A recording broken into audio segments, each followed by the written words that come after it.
നമസ്കാരം. ഇന്നത്തെ ഹിന്ദു പത്രത്തിൽ CPIയുടെ സംസ്ഥാന സെക്രട്ടറി സഖാവ് ബിനോയ് വിശ്വം എഴുതിയ ഒരു ലേഖനമുണ്ട്. ബിനോയ് വിശ്വം എഴുതിയതാണ് എന്ന് നമുക്ക് വിശ്വസിക്കാം. അല്ലെങ്കിൽ തന്നെ സംസ്ഥാന സെക്രട്ടറിക്ക് വേണ്ടി ഇംഗ്ലീഷിലും മലയാളത്തിലും ഒക്കെ ലേഖനങ്ങൾ എഴുതി കൊടുക്കാൻ CPI എന്ന പാർട്ടിക്ക് അതിൻ്റെ സൗകര്യങ്ങളും സംവിധാനങ്ങളും ഉണ്ടാകാം.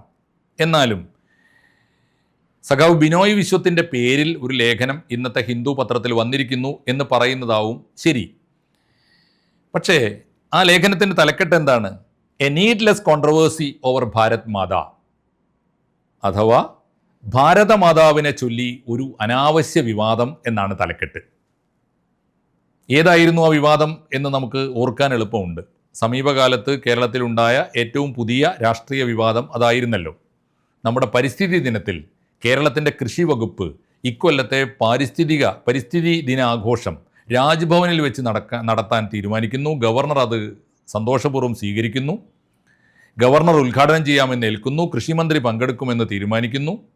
ഒടുവിൽ പരിപാടിയുടെ തലേന്നൊരു ഇഷ്യൂ ഉണ്ടാകുന്നു. അത് മറ്റൊന്നുമല്ല, പരിപാടിയുടെ നോട്ടീസ് ഗവർണർ രാജ്ഭവനിൽ നിന്ന് തയ്യാറാക്കി അയച്ചത് നമ്മുടെ കൃഷിമന്ത്രി കണ്ടപ്പോൾ അതിനകത്ത് പരിപാടിയുടെ ആമുഖമായി പരിപാടിയുടെ തുടക്കത്തിൽ ഭാരത് മാതാവിൻ്റെ ഒരു ചിത്രത്തിൽ പുഷ്പാർച്ചന നടത്തുന്ന ഒരു ഇനം കൂടി ഉണ്ടായിരുന്നു.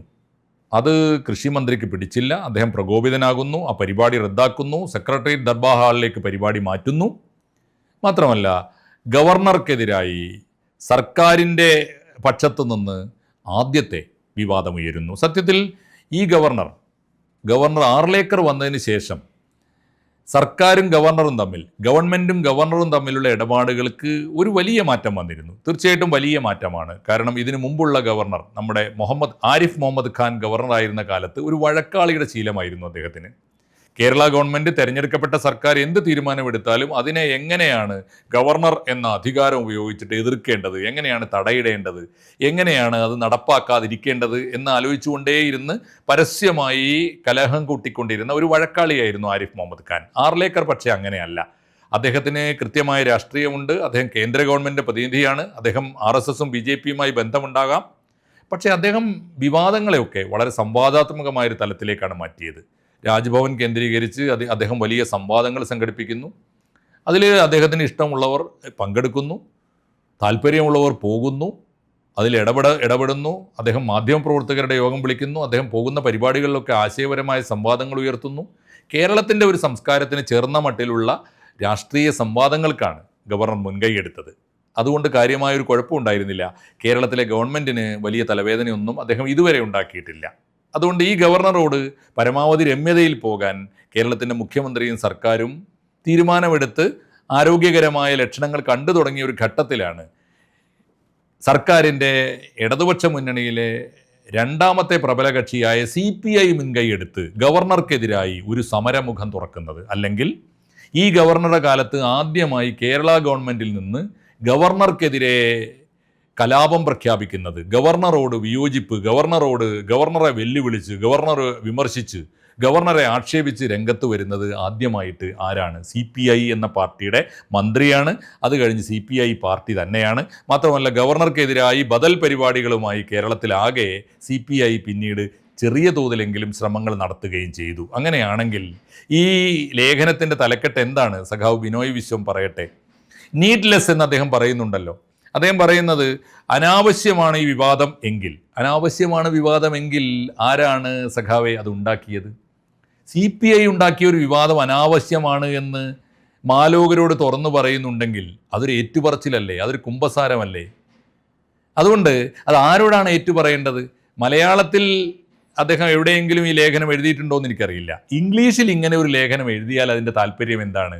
അദ്ദേഹം അത് ഏതാണ്ട് ഗവർണറോട് ആ ലേഖനത്തിൻ്റെ ടെക്സ്റ്റിലൂടെ കടന്നുപോയാൽ നമുക്ക് മനസ്സിലായും. വളരെ സോഫ്റ്റായി ഗവർണറെ പരമാവധി സോപ്പിട്ട് തലോടി സമാധാനിപ്പിച്ച് സ്നേഹം കാണിച്ച് ഗവർണറെ അങ്ങേയറ്റം ആദരിച്ച് അദ്ദേഹം ഉണ്ടാക്കി വെച്ച, എനിക്ക് തോന്നുന്നു CPI എന്ന പാർട്ടി ഉണ്ടാക്കി വെച്ച കളങ്കം, അല്ലെങ്കിൽ അവർക്ക് തന്നെ പറ്റിയ തെറ്റ് വളരെ വളരെ കൃത്യമായി ഏറ്റുപറയുന്ന ഒരു ലേഖനമാണ്. ഭംഗ്യന്തരേണ ഗവർണറോട് മാപ്പ് പറയുന്ന ഒരു ലേഖനം കൂടിയാണത് എന്ന് വേണം കാണാൻ. ഇനി അബദ്ധം പറ്റിയതാണ് എന്ന് അദ്ദേഹം തന്നെ പറഞ്ഞു. അതാണ്, അബദ്ധം പറ്റിയതാണ് അല്ലെങ്കിൽ അനാവശ്യമാണ്.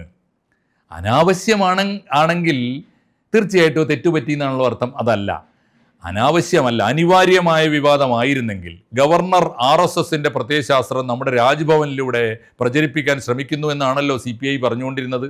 അങ്ങനെയാണെങ്കിൽ എങ്ങനെയാണത് അനാവശ്യ വിവാദമാകുന്നത്? അനിവാര്യമായ വിവാദമല്ലേ? നെസസറി എന്നല്ലേ പറയേണ്ടത്? നെസസറി കോൺട്രവേഴ്സി എന്നല്ലേ പറയേണ്ടത്? അങ്ങനെയല്ലല്ലോ.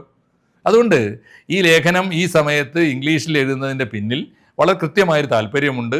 അത് ഗവർണറോട് മാപ്പ് പറയുന്നതിന് തുല്യമാണ്. ഒന്ന്. രണ്ടാമത്, ഈ വിവാദം ഉണ്ടാക്കിയതിൽ ഇടതുപക്ഷ ഗവൺമെൻറ്റിൽ തന്നെ വലിയ വിയോജിപ്പുകളുണ്ട് നമുക്കറിയാം. ഇടതുപക്ഷ ഗവൺമെൻറ് ഈ ഗവർണറോട് വളരെ രമ്യതയിൽ പോകുന്നതിൻ്റെ ലക്ഷണങ്ങൾ കണ്ടു തുടങ്ങിയ സമയത്ത് ആരിഫ് മുഹമ്മദ് ഖാനിൽ നിന്ന് വ്യത്യസ്തമായി വളരെ ആരോഗ്യകരമായ ഒരു ഗവൺമെൻറ് ബന്ധം ആർലേക്കർ സ്ഥാപിച്ചെടുത്തതിൻ്റെ ഒരു വിജയപൂർവമുള്ള ഗുണഭോക്താക്കളായി കേരള സർക്കാർ മാറിക്കഴിഞ്ഞ സമയത്താണ് ഗവൺമെൻറ്റിൻ്റെ ഭാഗത്തു നിന്ന്, ഗവർണറുടെ ഭാഗത്തു നിന്നല്ല, ഗവൺമെൻറ്റിൻ്റെ ഭാഗത്തു നിന്ന് അനാവശ്യമായൊരു വിവാദത്തിലൂടെ ഗവർണറെ പിണക്കുന്നത്. അത് വലിയ വിവാദങ്ങൾ ഉണ്ടാക്കിയിട്ടുണ്ട്, വലിയ വിയോജിപ്പുകൾ ഉണ്ടാക്കിയിട്ടുണ്ട്, വലിയ വിമർശനങ്ങൾ ഉണ്ടാക്കിയിട്ടുണ്ട്. ആദരണീയനായ മുഖ്യമന്ത്രി ഇതുവരെ ആ വിഷയത്തിൽ ഇടപെട്ടൊരു വാക്കുപോലും പറഞ്ഞിട്ടില്ല എന്നതും വളരെ ശ്രദ്ധേയമാണ്. അത് അദ്ദേഹത്തിന് കേന്ദ്ര ഗവൺമെൻറ്റിനോടുള്ള കടപ്പാട് കൊണ്ടോ കൂറുകൊണ്ടോ ആണെന്ന് വേണമെങ്കിൽ ആരോപിക്കാം. പക്ഷേ അതല്ല. ആരോഗ്യകരമായ ഒരു ഗവൺമെൻറ് ബന്ധം വേണമെന്ന് അദ്ദേഹം ആഗ്രഹിക്കുന്നുണ്ട്. അതിന് കളങ്കം ചാർത്തിക്കൊണ്ടാണ് CPI മന്ത്രിയുടെ ഭാഗത്ത് നിന്ന് നീക്കമുണ്ടായത്. ഈ ലേഖനത്തിൽ എവിടെയും വളരെ സമർത്ഥമായി ലേഖനത്തിൽ എവിടെയും മന്ത്രി P. പ്രസാദിൻ്റെ പേര് പറഞ്ഞിട്ടില്ല. പ്രസാദിൻ്റെ പേര് പറയാതെ പ്രസാദിനെ ഏതാണ്ട് പ്രതിക്കൂട്ടിൽ നിർത്തുന്ന മട്ടിൽ തന്നെയാണ് ലേഖനം. ഞാൻ പറയുന്നത് ലേഖനത്തിൽ അദ്ദേഹം കൃത്യമായി പറയുന്നുണ്ട്. അദ്ദേഹം പറയുന്നത് ഒരു പ്രധാനപ്പെട്ട കാര്യമാണ്. ഭാരത് മാത എന്ന സങ്കല്പത്തിൻ്റെ അർത്ഥം അദ്ദേഹം പറയുന്നുണ്ട്. ഭാരത് മാത ഇന്ത്യൻ ജനതയുടെ മനസ്സിൽ ആഴത്തിൽ വേരുകളുള്ള ഒരു സങ്കല്പമാണ്. സാമ്രാജ്യത്വ വിരുദ്ധ പോരാട്ടത്തിൻ്റെ കാലത്ത് രൂപപ്പെട്ടതാണ്. ഇതൊക്കെ തന്നെയല്ലേ ഇത്രയും കാലമായി, ഇത്രയും ദിവസങ്ങളായിട്ട് കേരളത്തിലെ ഈ വിവാദത്തിൽ ഉയർന്നു കേട്ടത്? അതുകൊണ്ട് ഓരോരുത്തർക്കും ഈ ഭാരത് മാതാവിൻ്റെ ചിത്രത്തിൽ നിന്ന് സങ്കല്പത്തിൽ നിന്ന് ആവശ്യമുള്ള തരത്തിൽ അതിനെ വ്യാഖ്യാനിക്കാനും എടുക്കാനും സ്വാതന്ത്ര്യമുണ്ട്.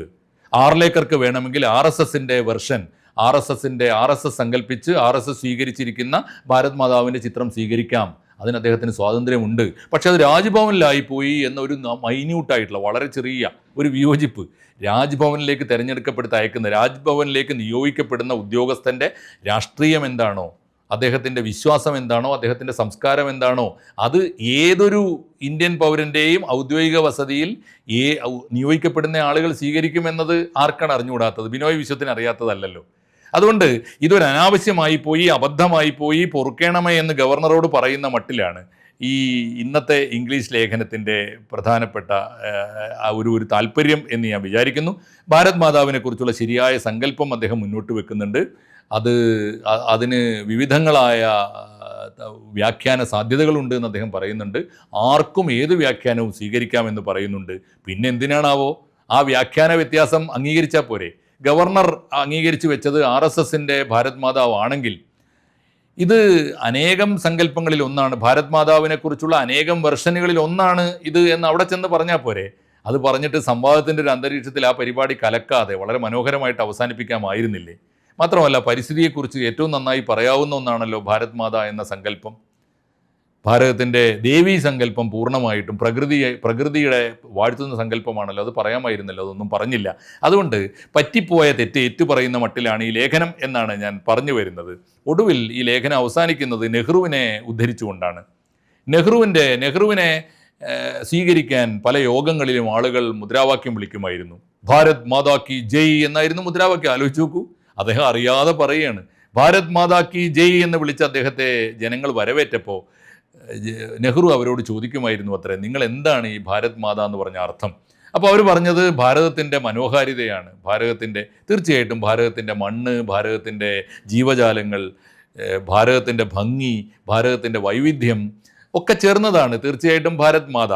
പക്ഷേ നെഹ്റു പറഞ്ഞു അത്രേ, അത് മാത്രമല്ല, അതിനേക്കാളൊക്കെ പ്രധാനം ഭാരത് മാത എന്ന് പറഞ്ഞാൽ ഭാരത ജനതയാണ്. അത് നെഹ്റു പറഞ്ഞത് ഞാൻ ഉദ്ധരിക്കുന്നു, നെഹ്റുവിനെ ഈ സമയത്ത് ഞാൻ ഓർമ്മിപ്പിക്കേണ്ടിയിരിക്കുന്നു എന്ന് പറഞ്ഞുകൊണ്ടാണ് ലേഖനം അവസാനിക്കുന്നത്. ആർക്കാണ് സഖാവ് ബിനോയ് ഇത് ഓർമ്മയില്ലാത്തത്? രാഷ്ട്രം എന്ന വാക്കിൻ്റെ തന്നെ ഡിക്ഷണറി മീനിങ് ജനങ്ങളെന്നാണ്. നേഷൻ എന്ന വാക്കിൻ്റെ ഡിക്ഷണറി മീനിങ് ജനങ്ങളെന്നാണ്. ആർക്കാണ് അറിഞ്ഞുകൂടാത്തത്? അതുകൊണ്ട് ഭാരത് മാതാ എന്ന വാക്കിന് ജനങ്ങൾ എന്നാണ് അർത്ഥമെങ്കിൽ അതിന് ഓരോരോ പാർട്ടിക്കും അവരുടേതായ ചിത്രങ്ങൾ സ്വീകരിക്കാമെങ്കിൽ, ചിത്രങ്ങൾ സ്വീകരിക്കുക എന്ന് പറഞ്ഞാൽ ചിഹ്നങ്ങൾ സ്വീകരിക്കുകയാണ്. ആ ഓരോ ചിഹ്നവും ഭാരത ജനതയുടെ ഒരു പ്രതീകമായിട്ട് കാണാമെന്നാണ് അദ്ദേഹം പറയുന്നത്. നെഹ്റുവിനെ അദ്ദേഹം ഉദ്ധരിച്ചുകൊണ്ട് സ്ഥാപിക്കുന്നതാണ്. അങ്ങനെയാണെങ്കിൽ എന്തുകൊണ്ടാണ് ഇന്ത്യയുടെ ദേശീയ പതാക ഇന്ത്യൻ ജനതയുടെ ചിഹ്നമാണ്, പ്രതീകമാണ്. ദേശീയ ഗാനം ഇന്ത്യൻ ജനതയുടെ പ്രതീകമാണ്.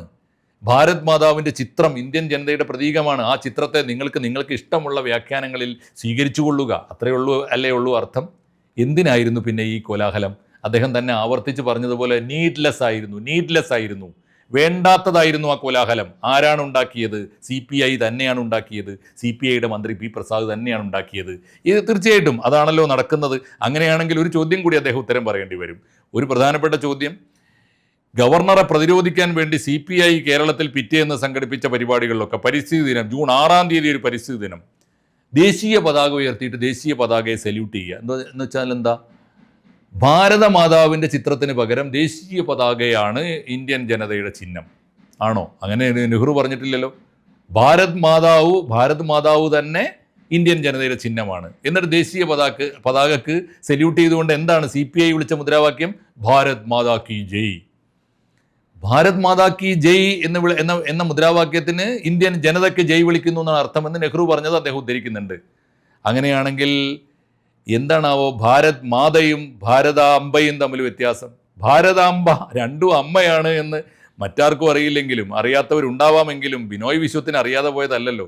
ഭാരതാംബയും ഭാരത് മാതാവും അമ്മയാണ്. ഇന്ത്യ എന്ന അമ്മയാണ്. ഇന്ത്യ എന്ന അമ്മയുടെ അർത്ഥം ഇന്ത്യയുടെ എല്ലാ മക്കളും ഒന്നാണ് എന്ന ബോധ്യമാണ്. ആ ബോധ്യത്തെ അല്ലേ നമ്മൾ സ്ഥാപിച്ചെടുക്കേണ്ടത്? അത് സ്ഥാപിച്ചെടുക്കാനുള്ള ഏറ്റവും നല്ല അവസരമായിരുന്നില്ലേ രാജ്ഭവനിലെ പരിപാടി? അബദ്ധമായി പോയി, അനാവശ്യമായി പോയി എന്ന് ബിനോയ് വിശ്വം പറഞ്ഞത് എന്തുമാത്രം ശരിയാണ് എന്ന് അദ്ദേഹത്തെ തന്നെ വീണ്ടും വീണ്ടും ഓർപ്പിക്കുന്ന ഒറ്റ കാര്യം കൂടി. സത്യത്തിൽ ഇത് ഇംഗ്ലീഷിലായിരുന്നോ ലേഖനം എഴുതേണ്ടിയിരുന്നത്? ഇംഗ്ലീഷിൽ എഴുതിയതിൻ്റെ പിന്നിലുള്ള താല്പര്യം വളരെ പ്രകടമാണ്. അത് ഗവർണർക്ക് മാത്രം വായിക്കാനാണ്. സാറേ പൊറുക്കണം, ഞങ്ങൾ വലിയ അബദ്ധത്തിലാണ് ചാടിയത്, അബദ്ധമാണ് ചെയ്തത്, പൊറുക്കണമെന്ന് ആർലേക്കറോട് പറയാനാണ് ആ ലേഖനം. ഇനി അല്ലായിരുന്നെങ്കിൽ ആരോടാണ്? ഭാരത് മാതാ കി ജയ് എന്ന മുദ്രാവാക്യം CPI വിളിച്ചപ്പോൾ കേരളത്തിൽ ആരാണ് അതിനെതിരായി ആദ്യം രംഗത്ത് വന്നത്? CPMന്റെ സംസ്ഥാന സെക്രട്ടറി സഖാവ് MV ഗോവിന്ദൻ മാഷാണല്ലോ. ഭാരത് മാതാ കി ജയ് എന്ന മുദ്രാവാക്യം ഇടതുപക്ഷത്തിൻ്റെതല്ല, കമ്മ്യൂണിസ്റ്റുകാരുടേതല്ല എന്ന് അദ്ദേഹമാണല്ലോ പറഞ്ഞത്. അങ്ങനെയാണെങ്കിൽ ഭാരത് മാതാ കി ജയ് എന്ന മുദ്രാവാക്യം നെഹ്റു പറഞ്ഞത് അങ്ങ് വായിച്ചിട്ടില്ലേ? MV ഗോവിന്ദൻ മാഷോട് പുസ്തകം വായിച്ചിട്ടില്ലേ എന്ന് ചോദിക്കുന്നതിലൊന്നും വലിയ അർത്ഥമില്ല. ആളുകൾ അദ്ദേഹത്തെ വല്ലാതെ തെറ്റിദ്ധരിച്ചിരിക്കുന്നു. അദ്ദേഹം വായിക്കുന്ന ഒരാളാണ്, അദ്ദേഹം സൈദ്ധാന്തികനാണ് എന്ന തെറ്റിദ്ധാരണയാണ് മലയാളത്തിന് വന്ന ഏറ്റവും വലിയ അപകടം. അതാണ് ഈ ഗോവിന്ദൻ മാഷിന്റെ മേൽ ജനങ്ങൾ അർപ്പിക്കുന്ന ഏറ്റവും വലിയ ഭാരം. അത് നമ്മൾ പൊറുക്കാം. അദ്ദേഹത്തെക്കുറിച്ച് ഒരു സൈദ്ധാന്തികനാണെന്നോ വായനക്കാരനാണോ എന്നുള്ള ധാരണ വേണ്ട. അദ്ദേഹം CPMന്റെ സംസ്ഥാന സെക്രട്ടറിയാണ്. അദ്ദേഹം ചോദിക്കുന്നു ഭാരത് മാതാ കി ജയ് എന്ന മുദ്രാവാക്യം കമ്മ്യൂണിസ്റ്റുകാരുടേതല്ല, CPIക്ക് എവിടുന്ന് കിട്ടി എന്നൊക്കെ അദ്ദേഹം ചോദിക്കുന്നുണ്ടല്ലോ. അങ്ങനെയാണെങ്കിൽ മലയാളത്തിലല്ലേ അറ്റ്ലീസ്റ്റ് ജനയുഗത്തിൽ ഒരു ലേഖനം എഴുതിയിട്ട് CPMന്റെ AKG സെൻറ്ററിലേക്ക് അയച്ചു കൊടുക്കുകയല്ലേ സഖാവ് ബിനോയ് വിശ്വം ചെയ്യേണ്ടത്?